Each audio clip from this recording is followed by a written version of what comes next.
Another exciting Dave Day here on Community NEPA News with the Standard Speaker Sports Editor Dave Seaman. Dave, we have so much to get to, but let's start with the World Series. We previewed it last week. Your Dodgers against my Red Sox. Red Sox win in 5, Dave. I just thought some final thoughts for you from the Dodgers. You know, I even look back to see how many years it's been now that they're making the NLCS, that they're getting to the World Series, that they're getting so close, and they have all this talent. But just some final thoughts on a Dodgers season this year. Dave Roberts said, "Hey, listen, I don't want to take away from just how successful they were." Yeah, they did. They had a very slow start, a sluggish start. I believe they were 16-26 at one point in May, and you thought, well, okay, well, maybe this won't be the year that they get back to the playoffs, but lo and behold, they rallied. So to get back to the World Series this year was like a struggle and then a reward to get there. But once you get there, you want to win the World Series, and I'm sure they're disappointed. As a Dodger fan, you're disappointed, but you get some perspective and you think, well, they really overcame a lot this year to get where they were, and maybe next year will be the year.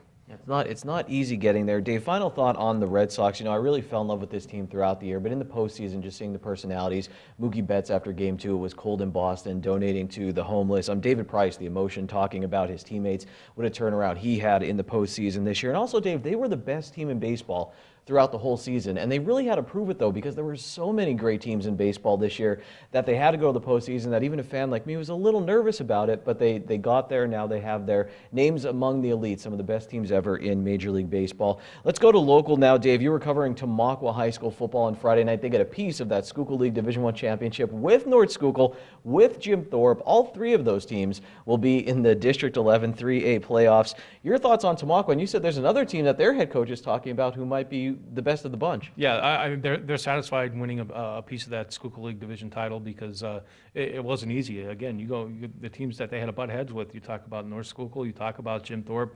Pottsville was tough. Blue Mountain's always tough. Tamaqua showed in the 2 games I saw them, that they definitely belong there.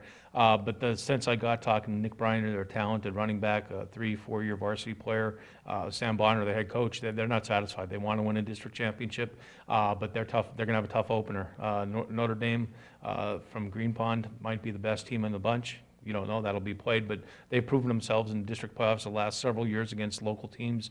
They have a high-powered attack, very wide open. Their coach, Phil Stambaugh, used to be he played at Pius 10th. He was a quarterback at Lehigh, I believe, and he had a stellar career there. He coached at Pius 10th, and then he brought that offense that wide open offense to Notre Dame, and Notre Dame's very good. I believe they only have 1 loss as well. Tamaqua, their best defense in that game might be their offense. They might be able to control the ball a little bit, but Tamaqua likes to mix it up. Tamaqua is certainly not going to back down from Notre Dame. Again, Notre Dame's coming to Tamaqua, so the Raiders will be ready. They're definitely a fun team to watch as well. The North School Spartans wrapped up the #1 seed in those playoffs. Hazleton area, they'll get a home game. You can read Steve Stallone's coverage of the Cougars in the Standard Speaker and at standardspeaker.com. Another team you were covering, Dave, MMI's girls volleyball team, always there in the district playoffs. And interesting how this program has been built up by Sean Evans. He said, this was kind of a rebuilding year, but here they are. So they had 2 seniors, Dave, helping them out, Elise Herrera and Summer Ivancho. And you were covering the team. You got to see it. Now they'll try once again to win their 2nd District 2 championship. Yeah, I think they're positioned to do that. I mean, they're playing on the road at Blue Ridge. They don't play Blue Ridge. It wouldn't be until the finals. They have Susquehanna, a team they've seen before. They've competed against these teams in tournaments during the season. They have a track record now. MMI is one of the better teams in the area. There's no doubt about it. The young girls they have coming through the program now expect to win when they get on the court, and that confidence showed in their first-round game against Elk Lake.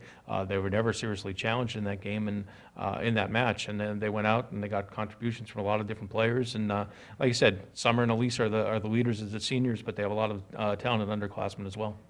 Dave, the Penn State Nittany Lions, they get a win over a ranked opponent. 2 more tough weeks coming up with Michigan this weekend, a top 5 team. But they get the win. They're able to close out in the 4th quarter. But some of the mistakes are still there. We were talking. You see glimpses of maybe what this team could be, but then you see some of the same mistakes coming up and rearing their ugly heads. Yeah, you talk about inexperience. Yeah, people might say, well, it's 9 games into the season, 8-9 games into the season. You shouldn't have those same mistakes. But, they're freshmen, fresh out of high school, and, jumping off sides. When you see the older players make those mistakes, then maybe it's cause for concern. But they're talented enough that they were able to overcome those mistakes. And a lot of gutty players, leaders, starting, of course, with Trace McSorley, after being injured, coming up with a big touchdown run when you didn't think he was going to come back, not in that game or let alone the rest of the season. And he came back and led the team to the victory. And the defense made a couple big stands when they needed. Nick Scott, another senior who's been around, really hasn't gotten the glory because he played a lot of special teams before the season, but came up with a key interception.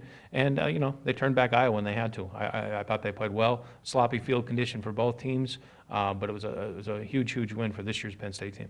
Dave, a big game for Jake Pinniger, the kicker. I mean, he missed some big kicks this year, a young kid as well, and all of a sudden he's hitting, beyond 40 yards consistently in this game. So a step forward for him. And back locally, it's a busy week with more district championships, and Dave will be out there with the Standard Speaker sports staff, so make sure you're reading. Dave, thank you so much for dropping in.